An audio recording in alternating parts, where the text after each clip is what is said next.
Yeah, Sonic. So I've been meaning to write about Game of Thrones season 3, but really haven't had the opportunity to do it. I'm gonna make a video just a little easier to do. So overall, I would say I didn't think season 3 was as good as the first two seasons. I thought it was the weaker of all the three, the weakest of all the three seasons. I thought it could have been better. I thought they had the best source material from the books, but didn't use it in the best way. But it is what it is. It was still good. Still the best thing on TV. And here are my thoughts on it. We can start with Robb Stark and Lady Catelyn Stark. And keep in mind, I was never a big Robb Stark fan. I believe he did the right thing in riding to his father's defense and trying to march on King's Landing. But he didn't have a solid plan for King's Landing. He didn't have a solid plan. Robb Stark, after the death of Renly, should have reached out to Stannis Baratheon and tried to make a pact, because you can't sack King's Landing unless you're planning on ruling the Seven Kingdoms or putting somebody else in place. So he really didn't have a solid plan, and what would ensue would have been chaos and anarchy. Also, his romantic situation was not honorable. He had promised to marry Lord Walder Frey's daughter. He broke his word flat out.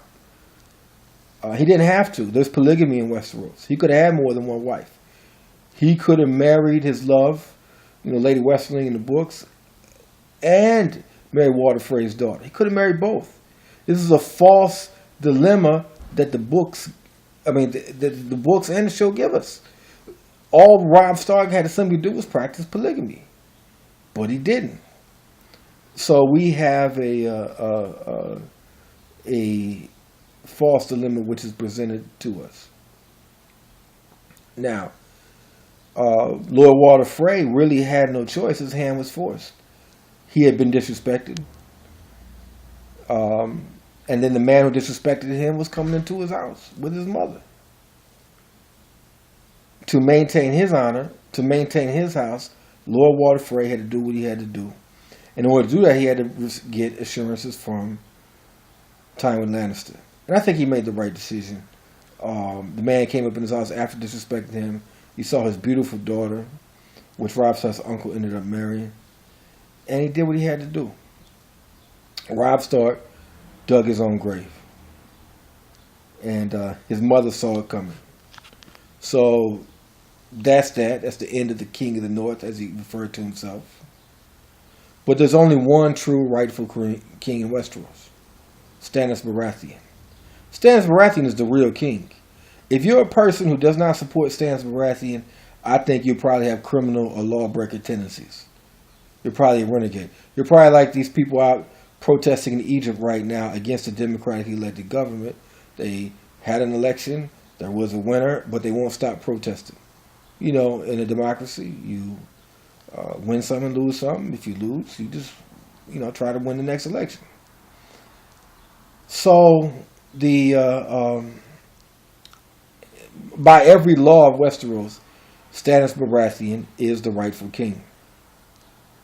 But he's depressed after what happened in the Battle of Blackwater. Like many people during times of depression, you can see this in prison conversions. They attach on to God, to religion, to higher powers. And Lady Melisandre is taking advantage of the situation, burning his enemies, practicing witchcraft. But Lord Davos Seaworth is the one, it's the voice of reason. He's the one keeping a lid on the situation before it gets out of hand. And thankfully, they're going to go up north to defend the wall, which Lady Melisandre did see is the best, is the greatest of all wars. Makes all the other wars seem insignificant.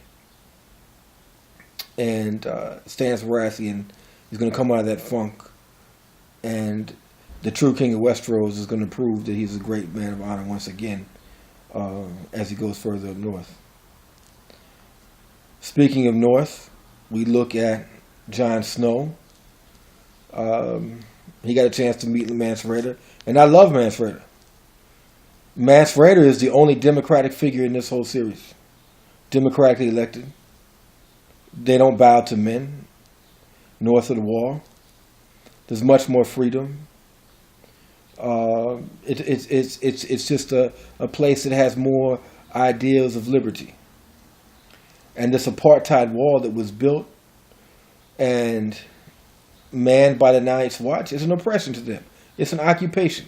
It's similar to the Berlin Wall or to the apartheid wall being built to separate Israel and Palestine. It's an affront. And Mance Rayder is going to work to try to get rid of this affront because they're under threat. They're under threat from the others. The White Walkers. So he has to do what he has to do and march on the wall. And of course, Jon Snow has infiltrated them. Got a little wildling ass. I don't know what this thing about eating out a wildling is. I mean, good gracious. When was the last time she had a bath? You know what I'm trying to say? I mean, what's the sanitary condition down there? So I don't know about Jon Snow's choice to do that, but you know, he was able to have a little bit of fun. And it was really kind of, in the series, it was really kind of slow up north of the wall until the season where, you know, Jon's true character was finally revealed, and he had the sword fight, and Bran came and with the assistance of Sam. And I want to know how is Sam staying fat? Where the hell is he getting all this food at? I mean, he should be losing weight left and right, like he's got Richard Simmons on his ass. But that I think that was a very well done episode. You know, we get Sam going back to the wall and bring Gilly with him to the wall, and Bran going to find the three-eyed raven. And I thought that was just very well played, and Jon Snow, you know, his morality coming to play, refusing to kill this innocent man, and then taking a fight, taking a stand, being injured by his lover, then going back to the wall. I think they revealed a lot about Jon Snow, that he is a man of great character. He will not take the life of an innocent. And so he blew his cover for that. If we look at King's Landing, we didn't get a lot of Tyrion, my favorite character, but what we did get was quality. I think Sansa starts to ingrate. He's tried to protect her the whole time she's been down there. She was ungrateful to her teacher, who she made fun of. She talked to Shay poorly. She deals with those under her social class poorly at times. She's ungrateful. She should be happy to marry Tyrion. Since HBO has taken liberties or other things, they should take some liberties and let Tyrion tap that ass. That would be my request. So Sansa, she's just an ingrate. She should be happy to be married to him. She should be happy to share the bed with Tyrion. And Tyrion, his only weakness is he tried to turn a hoe into a housewife. You never turn a hoe into a housewife. Shay is a hoe.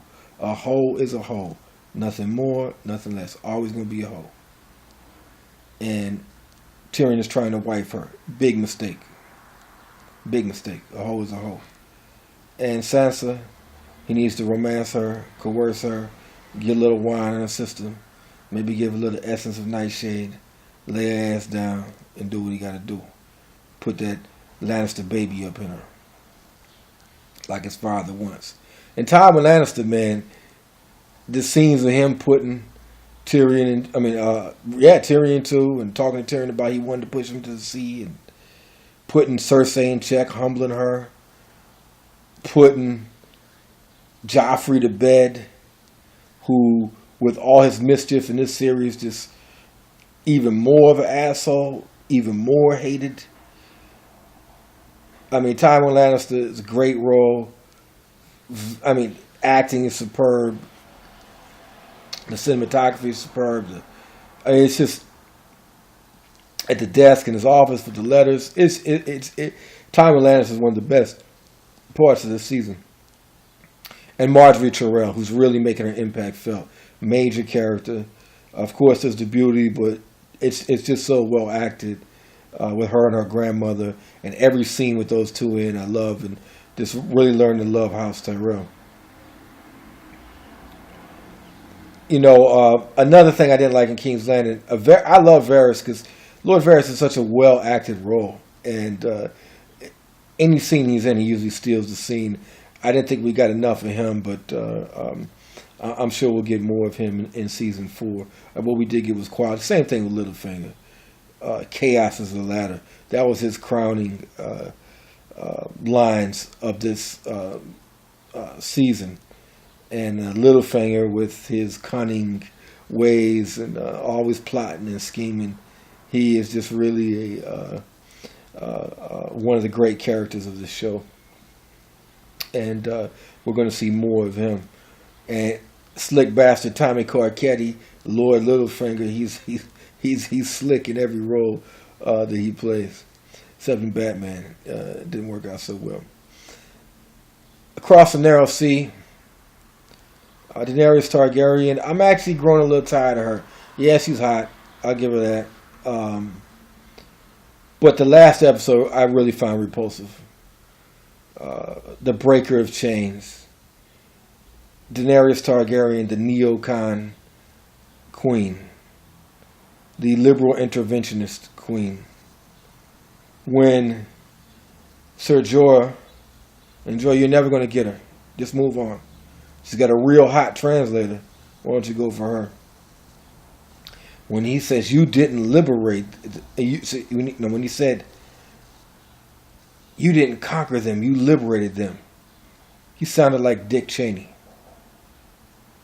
And with him and Barris and Selmy standing there, it looked like Dick Cheney and Paul Wolfowitz talking about Iraq. That they were going to throw flowers and chocolates at the American soldiers and greet the American soldiers as liberators, when in fact the soldiers came home in body bags.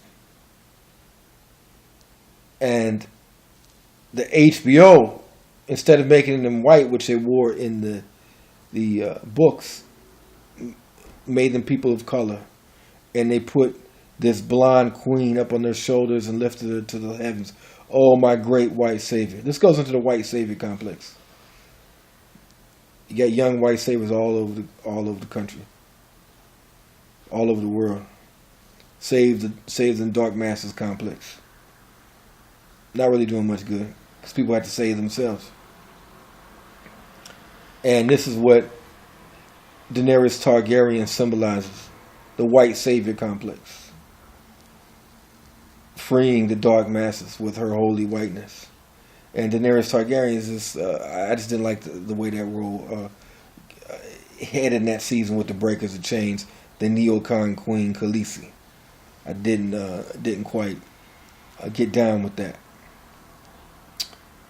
But we shall see, because she's a very powerful character, and it's going to develop in the seasons to come, as it will in the books. Am I forgetting anything? Probably so. But anyway, that's my thoughts on season 3. And Sam. How the hell is Sam staying so fat? Where the hell is he getting all this food? Come on, man. You got to have like Richard Simmons is up in his ass, because Sam will be losing weight like crazy in real life. So Sam, you got to lose some weight in the off season, because there's no way you'll be able to stay fat. Also, anyway, that's it. That's all I got to say. I know I forgot some things, but that's my basic thoughts.